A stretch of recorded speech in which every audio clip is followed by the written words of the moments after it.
Here we're gonna take an in-depth look at all things that are games. Yeah, that's a good beginning. Hope I broke the ice. Speaking of breaking the ice, now this is a new show for analysis. Yeah, analyses. I don't know.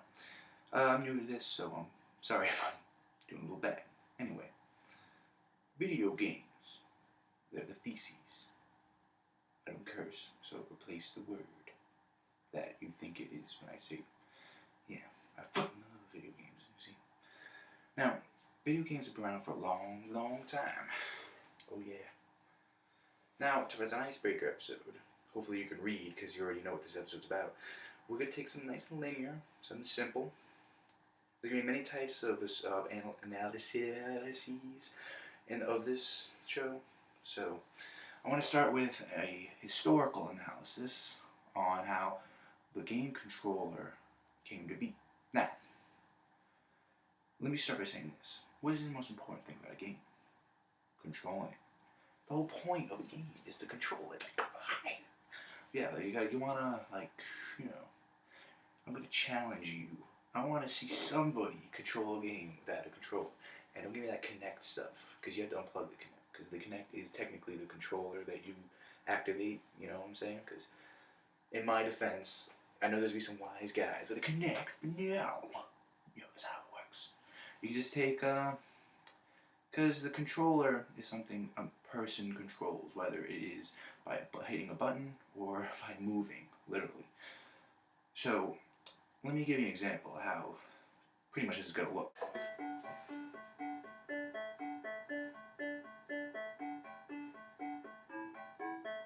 Alright, here we go. I'm playing. I want to play with no controller. I'm such a boss.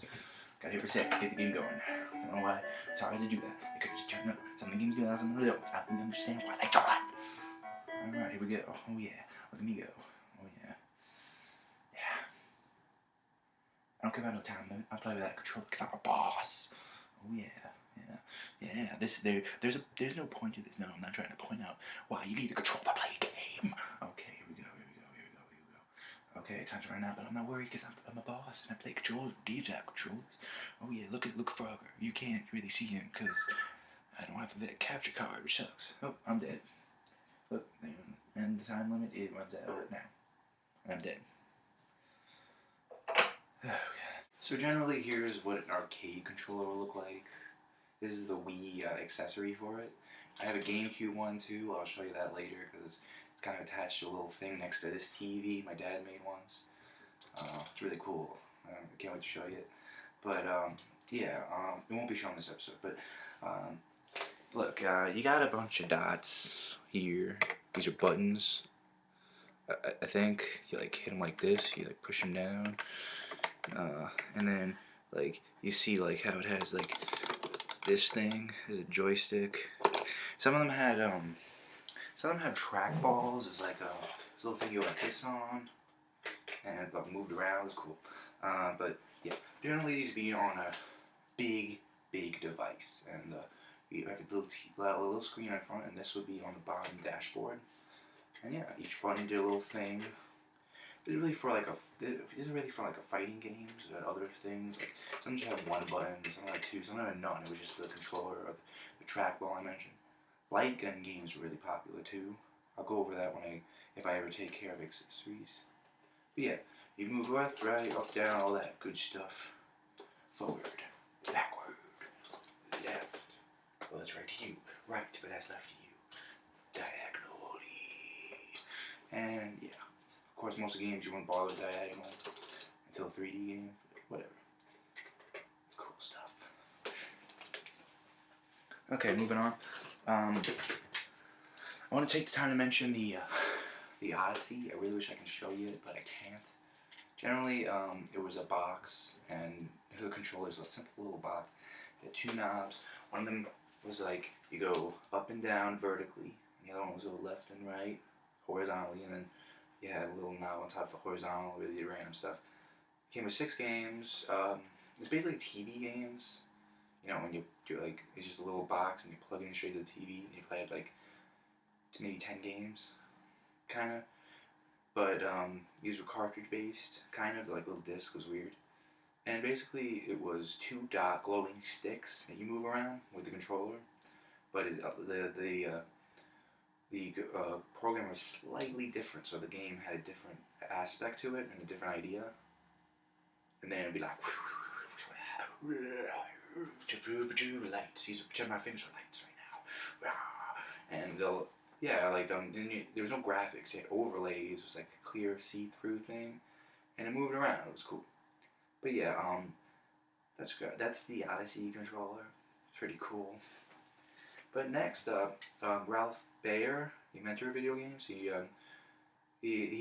was really cool. He got a award. He had a presidential award from George Bush's presidency for an Inventors Award. It's a really big honor, and he deserved it because he made something that was great. He's so great. But yeah, he had a design for a home gaming console called the Brown Box. It was never released, but the Atari 2600, which is the console, the longest lifespan of any game console ever, that was pretty much his design with a few modifications. And this is the controller for it. Now this is as standard as you can get. A joystick and one button. And the button would sometimes not be used, like games like Pac-Man. Sometimes it's just shoot. Most of the time, not sometimes, it's a shooter. You press buttons. And sometimes it's a jump, like in Pitfall. But yeah, really basic. You move and you jump. Yeah, I like to see people play modern first-person shooters with this. You can't. That is the answer. Moving on. Alright, yeah.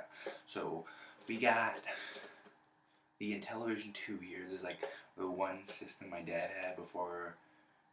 I'll jump ahead, so I won't say. But you'll know when it happens. It's coming right after this, like right after. I'm not kidding.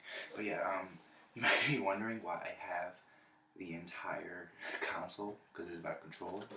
Well, these controllers you can't remove from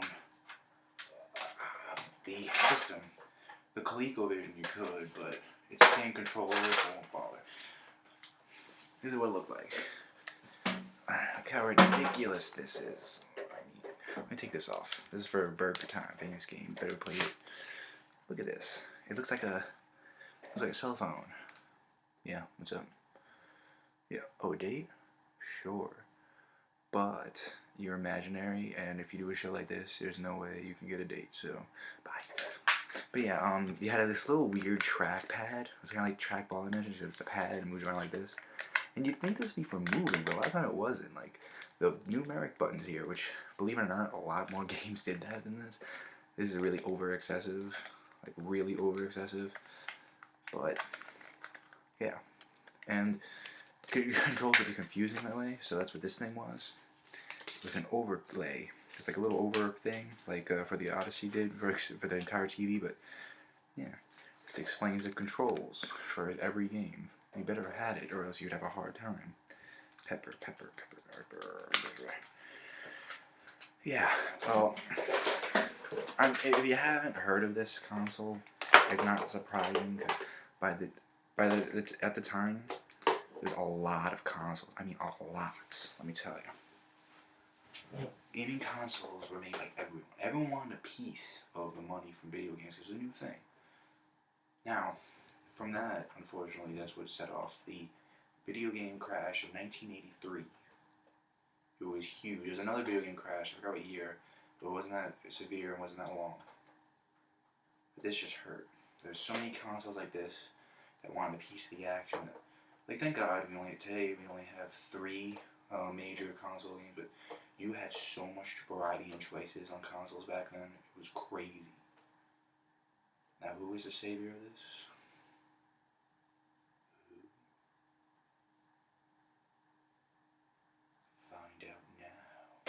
Boom!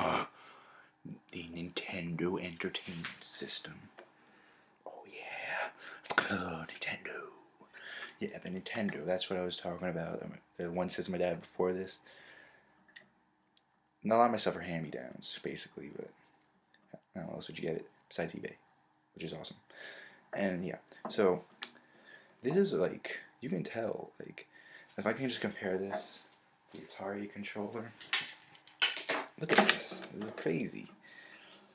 Look at that. It's like they took the button. I'm really bad with this camera stuff.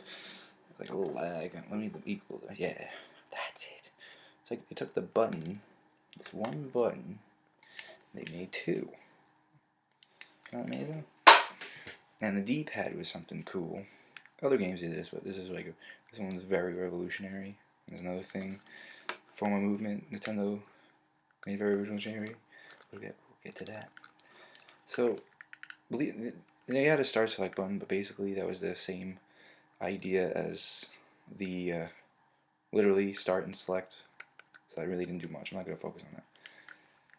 The A and B. Now this may seem like a little enhancement, but this changed games a lot. Now you have more options than just having to choose one action to do in a game.